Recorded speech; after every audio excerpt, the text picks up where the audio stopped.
The LGM-118 Peacekeeper, also known as the MX missile, was a land-based ICBM deployed by the United States starting in 1986.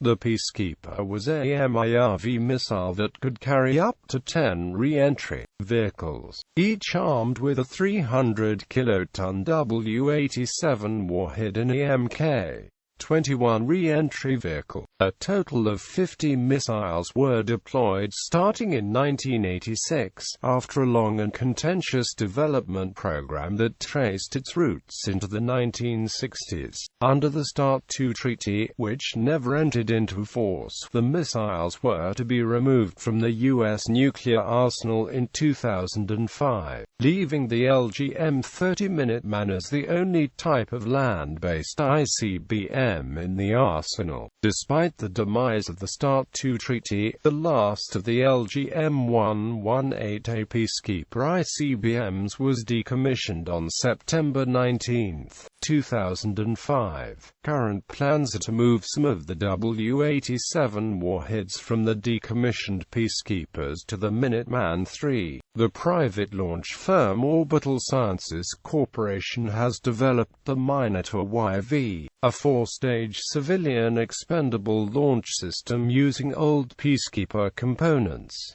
Development and deployment. Minuteman deployment of the Minuteman ICBM began in 1962, during the Cold War, and proceeded rapidly. Limited accuracy with a circular error probable of about 0.6 to 0.8 nautical miles and a small warhead of less than 1 megaton meant the system was unable to attack hardened targets like missile silos. This limited these early models to attacks on strategic targets like cities and ports, and the system had little or no capability as a counterforce weapon. The Air Force relied on its manned bombers as the primary weapon for attacking hardened targets, and saw the ICBM as a survivable deterrent that would guard against an attack on its bomber fleet. As the Kennedy administration took power, the new Secretary of Defense, Robert McNamara, was given the seemingly impossible task of making the U.S. military the most powerful in the world while at the same time reducing its expenditures. He ultimately solved this problem by greatly reducing reliance on the bomber and passing the role to the Minuteman. Over time, improvements to the Soviet missiles, real or imagined, led to U.S. officials proposing a worrying scenario: a Soviet first strike with a limited number of warheads aimed at the Minuteman control bunkers could cripple the U.S. ICBM fleet. At the time, a limited attack was all the Soviet could mount. The missiles had limited accuracy, so only the small number of the missiles carrying very large warheads could be used.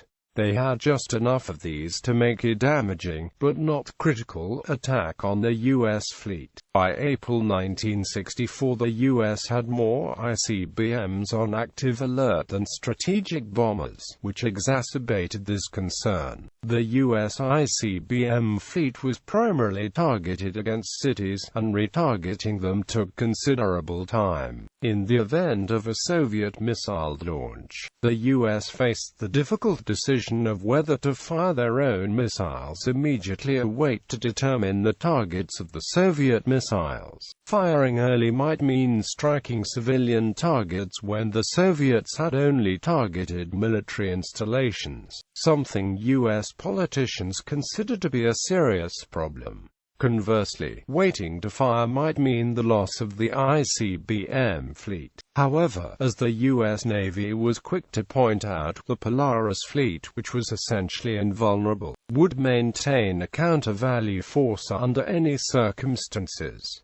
This scenario was of deep concern to the Air Force. If the role of the nuclear missile was to ride out a first strike and ensure a counterstrike, then the Navy might be handed the mission outright. Looking for a new role, the Air Force began to turn their attention away from the deterrent role towards counterforce. Continued work on the Minuteman led to the Minuteman II specification, set in 1962. The new version included two key improvements. One was the new NS-17 inertial navigation system improved the SEP to 0.34 nautical miles, enough to allow it to attack hardened targets. Just as important, the guidance system allowed for the inclusion of 8 pre-selected targets. This allowed the force to ride out a Soviet first strike, select the appropriate enemy targets, military or civilian, and launch. Against a limited attack, this offered the US a major strategic advantage. Of course, the Soviets could also improve their own system SEP and turn all of the missiles into counterforce weapons as well. With the ICBM force now critical to the strategic mission, the Air Force became increasingly interested in new ways to keep the missiles safe from such an attack. Golden Arrow. The Air Force had depended on the engineering firm TRW during the early days of the development of their ICBM force. In 1960, a number of TRW and other engineers involved in the ICBM program formed the Aerospace Corporation, initially working on the Mercury spacecraft, X-20 Dinosaur and various ICBM projects. In 1964, the Air Force contracted them to consider a wide variety of survivable ICBM solutions under the name Golden Arrow. The project considered road, rail, submarine and air-launched weapons. One of these suggested an air-launched ballistic missile. The proposal called for an enormous turboprop-powered aircraft with 2-day endurance carrying up to 8 missiles that would be dropped out the back, parachuted to the vertical, and then launched. As part of the same study, Aerospace also considered a missile and wheeled launcher combination that was small enough that they could be carried in existing C-141 Starlifter aircraft. During periods of heightened tensions, they would be flown to practically any airport and set up. The Soviets would have to target thousands of airports, runways and even dirt strips and long stretches of highway in order to attack the fleet. Finally, they also considered conventional missiles in super-hard silos buried under the southern side of mountains. The enemy warheads would approach at a fairly shallow angle from the north. They would strike the north side of the mountains before they could hit the silos themselves, properly positioned. This would keep the explosions at least 5,000 feet away from the silos. It was believed that silos able to withstand multi-megaton explosions at 1 mile could be built, although this was an area of some uncertainty. This system had the advantage that the basing would be immune to changes in accuracy or speed of the attack. Only enormous increases in yield could overcome this physical barrier. They proposed 100 missiles in 3 bases of 30 missiles each. They expected that at least one base would be able to survive even an all-out attack. However, if such a force of approximately 30 missiles was going to be a reasonable deterrent, each missile would need to carry 20 or more warheads. To launch them, the study introduced the ICBM-X, a massive new 156 inches diameter design, well over twice the diameter of the existing LGM-30 Minuteman, and larger even than the Titan II heavy design at 120 inches. Any of the Golden Arrow concepts would be extremely expensive, and in the era of Robert McNamara's U.S. Department of Defense, cost was as important as any other consideration. As Alan Enthoven put it, our gross national product, though large, is limited. If we attempted to develop and procure a dozen or more distinct different nuclear delivery systems, we doubtless would end up squandering our resources and not doing a good job on any of them. Golden Arrow, along with many similar proposals from other firms, proceeded no further in favor of the Minuteman II. WS-1208, another project spun out from the ICBM-X, was a smaller version limited to 10 to 20 warheads, known initially as WS-1208 and later as BGM-75A ICBM. The missile was small enough to fit in existing large silos, like those for the Titan II, but was otherwise similar in concept to the ICBM-X, with a circular area probable of about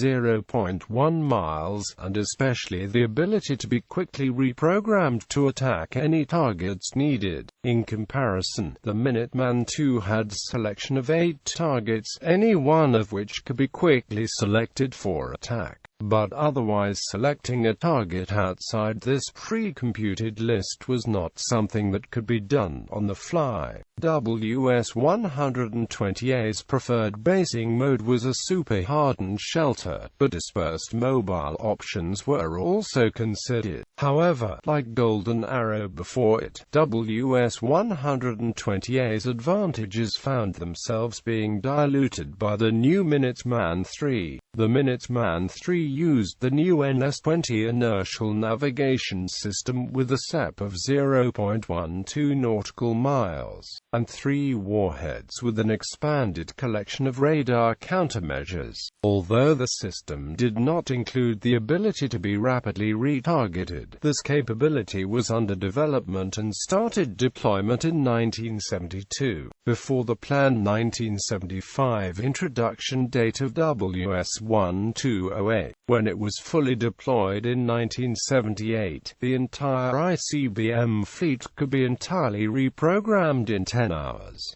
Advances. Since the late 1950s, engineers at the Charles Stark Draper Laboratory had been working on a new type of inertial platform that replaced the mechanical gimbals with a sphere floating in a thin layer of fluorocarbon fluid. The so-called flimbal would offer unprecedented accuracy and would be free from gimbal lock, a problem that caused conventional platforms to tumble and lose their accuracy. Like the ICBM-X, there was little development as there appeared to be no need for a platform with the sort of accuracy the flimbal provided, and the expense of developing the system would be extremely high, in spite of a lack of official interest. During the late 1960s, Kenneth Fertig managed to arrange some funding through the Air Force for the SABRE-INS project, short for Self-Aligning Boost and Reentry. The name referred to the concept that the system would be so accurate and free from the effects of mechanical shocks and jarring that it would not require any other form of fixing in flight. This was in contrast to the stellar inertial systems under development by the Navy and others. It would retain its accuracy even through the rough conditions during re-entry, allowing the creation of maneuvering re-entry vehicles. Counterforce considerations. During the late 1970s, the Soviet Union fielded a large number of increasingly accurate MIRV heavy ICBMs like the SS-18. These missiles carried as many as 10 warheads, along with up to 40 penetration aids, meaning that a small number of launchers could present a threat to the Air Force's ICBM fleet while retaining a large force in reserve. If the Soviet Union launched a first strike and the US did not respond immediately, the majority of the missiles and strategic bombers might be caught on the ground. A credible deterrent force would remain, but that such a force might not have enough warheads left to attack both the remaining Soviet fleet and cities and other military targets. In such a situation, the US would be left with two uncomfortable options. If they chose to respond in kind and attack the remaining Soviet missile fleet, there would be little to respond with if the Soviets immediately launched against US cities. The other option would require the US to be the first country to launch an attack on civilian targets, an attack that was both morally reprehensible as well as against stated policy. This worrying scenario led to the effort to develop a new ICBM with the accuracy needed to be an excellent counterforce weapon, the survivability needed to absorb a Soviet first strike, and the MIRV capabilities needed to ensure even a small number of survivors would be able to attack the remaining Soviet missile fleet. The Minuteman III simply did not have this combination of features. Whether or not this problem actually existed is open to debate. The Minuteman had a relatively fast launch time, and early warning satellites meant that commanders would have almost instant warning of a Soviet launch, with ample time to plan a response. However, it would not be until much later in the sequence of events that land-based radars would be able to track the incoming individual warheads and determine the targets. In the case of a limited counterforce attack, it would be desirable to wait until the individual targeted silos were determine which Soviet missiles had not been launched, and then launch only the targeted missiles against their unlaunched Soviet counterparts. This would require extremely tight timing. The development of practical SLBM systems upset the nuclear equation dramatically. These weapons were essentially invulnerable when at sea, and offered a credible counter-value force, although early models like the LGM-27 Polaris and LGM-73 Poseidon did not have the accuracy to attack Soviet silos and thus offered little counterforce capability. In some ways this helped the Air Force, as it meant they could concentrate on the counterforce scenarios, knowing that a counter-value attack would always be available from the Navy. However, improvements in SLBM accuracy might allow them to handle counterforce as well, and render the entire land-based ICBM fleet superfluous. The Air Force was not interested in handing the strategic role to the Navy. A survivable ICBM would address this issue. MX. The outcome of this thinking was obvious from the start. In 1971, the Air Force started a requirements development process combining the ICBM-X and Sabre concepts into a single platform, missile, experimental, or MX. The new missile would be so accurate and carry so many warheads that even a few survivors would be able to destroy enormous numbers of any remaining Soviet force. The specifications for MX were fixed in February 1972, and the advanced development program started in late 1973. At the time, MX was to be based in existing Minuteman silos, in keeping with the original ICBM-X concept of MX as essentially a bigger Minuteman. For MX, the Draper Laboratory developed Sabre into the Advanced Inertial Reference Sphere. Airs would have a drift rate of only 1.5 x 10⁻⁵ degrees per hour, allowing it to be periodically referenced to an external point, like the silo wall, and then left for extended periods of time. Over the period of the flight, the drift would be so low that any inaccuracies in the platform would account for a maximum of 1% of the warhead's final accuracy. The rest would be due to issues like the timing of the firing of the rocket engines, minor differences in warhead construction, and unavoidable randomness in the atmosphere. The Air Force also contracted with Autonetics for a backup design using mechanical gimbals, the Advanced Stable Platform. In May 1975, the first hand-built Airs was transferred from Draper's laboratory to Northrop for further development. basing options. In 1976,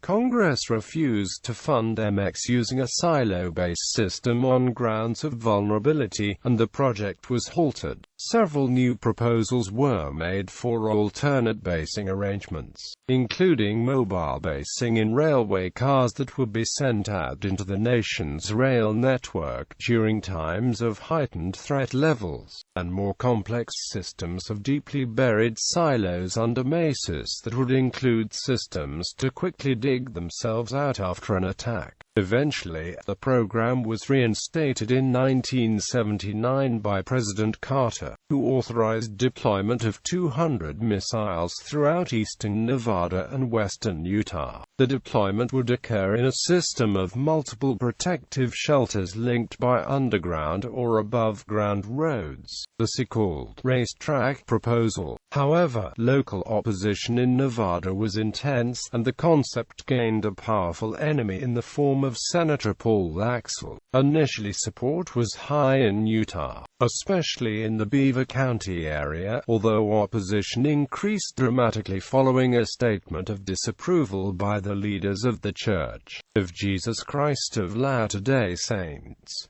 When Ronald Reagan took office, Laxalt's close ties with Reagan proved useful. Reagan cancelled the new shelter system in 1981, calling it a Rube Goldberg scheme. He proposed deploying an initial force of missiles in the approximately 60 existing Titan II silos, removing those now outdated missiles from service. The silos would be modified for much greater strength, and a number of Minuteman III silos similarly adapted over time to bring the force to a total of 100 missiles. Additionally, he suggested funding development of 3 additional concepts: airborne drops from cargo aircraft, an active defense using short-range anti-ballistic missile, or basing new silos deep underground or on the south side of mesas. The latter two quickly proved unacceptable for various reasons, while testing of the airdrop concept was pursued. On the 22nd of November 1982, the administration announced that the missile was to be known as Peacekeeper, and introduced an entirely new basing concept: the dense pack. The dense pack idea involved building super-hardened silos that would withstand more than 10,000 psi of overpressure, compared to 2,000 of the existing silos, or 5,000 psi for the upgraded versions originally proposed. This extra hardness can be easily offset by minor increases in warhead accuracy. The key to dense pack concept was to space the silos so close together, about 1,800 feet, that warheads attacking one silo would destroy others incoming to attack another silo in the same pack. This fratricide theory was highly criticized due to the expected relative ease with which the Soviets could modify the warheads and circumvent this design. All that was required was that several warheads arrive and be detonated within a few milliseconds of each other, so the blast waves did not reach each other before completing destruction of the silo. Such timing could be easily achieved with commercially available clocks. Congress again rejected the system. SLBMs come of age. By this time, both the US and USSR were beginning to field third-generation SLBMs with greatly improved accuracy. These now arguably had all of the capability of the land-based ICBMs, and were equally able to carry out the counterforce mission. Additionally, the submarines could maneuver much closer to the targets, greatly reducing the warning time, potentially to the point that the command structure would not have time to launch their ICBMs and bombers before the warheads were reaching them. This scenario was a major concern during the early 1980s, to the point where it was the topic of lengthy television programs. This development caused some to suggest that the solution was to simply shift the entire deterrent force to the SLBM on both sides. In the US, however, However, a combination of factors led to the continued retention of the nuclear triad. A compromise was eventually developed in mid-1983.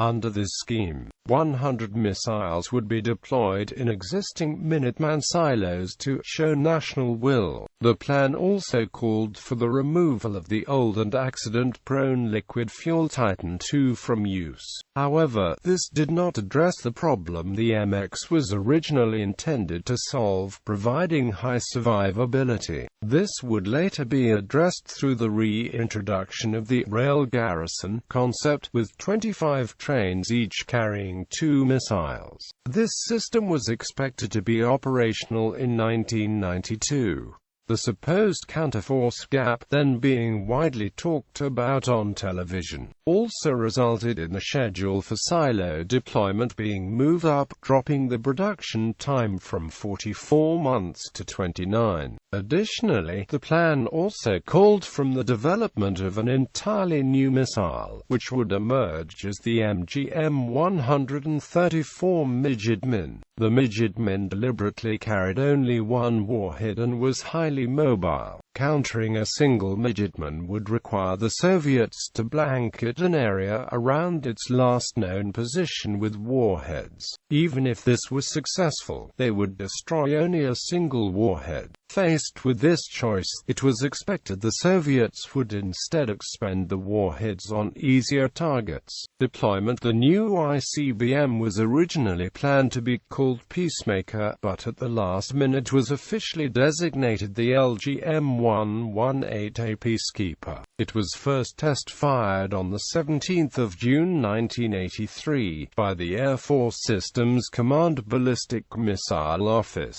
6595th Missile Test Group, and Martin Marietta. From Vandenberg AFB, California, Test Pad 01, traveling 4,200 nautical miles to strike successfully in the Kwajalein test range in the Pacific. The first 8 test flights were launched from an above-ground canister on TP-01, with the remaining test and operational Strategic Air Command flights from silos all located on North Vandenberg AFB. A total of 50 flight tests were accomplished. The operational missile was first manufactured in February 1984 and was deployed in December 1986 to the Strategic Air Command, 90th Strategic Missile Wing at the Francis E. Warren Air Force Base in Cheyenne, Wyoming in refitted Minuteman silos. However, the AIRS was not yet ready and the missiles were deployed with non-operational guidance units. AIRS had 19,000 parts and some of these required as many as 11,000 testing steps. Bogged down in paperwork due to government procurement policies,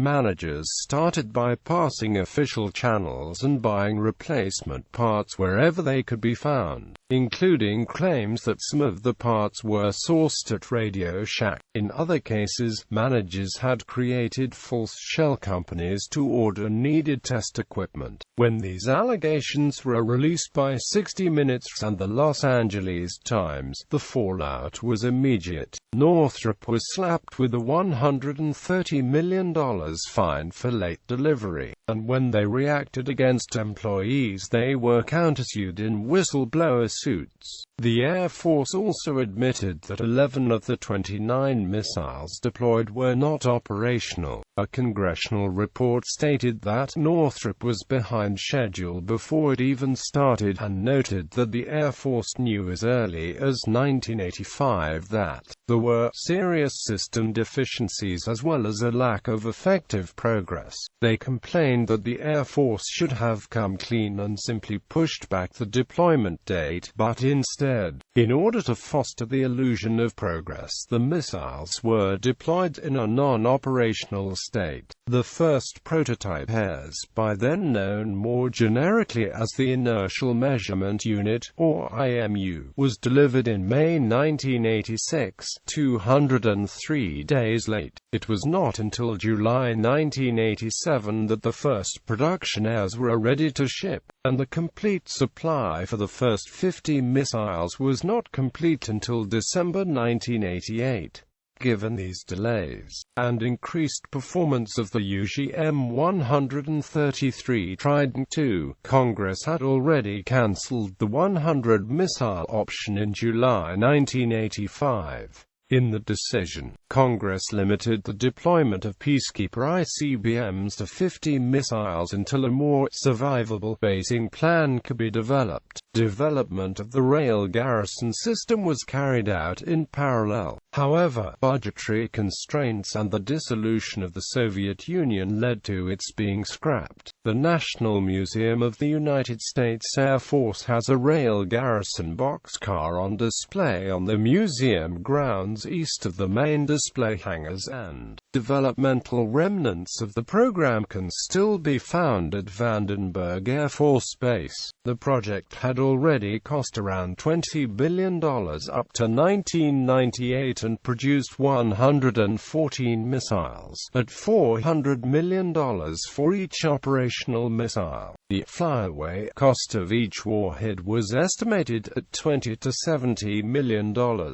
Retirement and deactivation. The missiles were gradually retired, with 17 withdrawn during 2003, leaving 29 missiles on alert at the beginning of 2004, and only 10 by the beginning of 2005. The last Peacekeeper was removed from alert on September 19, 2005 during the final deactivation ceremony, when the 400th Missile Squadron was inactivated as well. During the ceremony, an Undersecretary of the Air Force credited the Peacekeeper with helping to end the Cold War. The Peacekeeper rockets are being converted to the satellite launcher role by Orbital Sciences as the Minotaur YV, while the warheads will be deployed on the existing Minuteman III missiles. Parts of the missile roll control system were reused during the Ares 1X test for the Ares V program. Operator.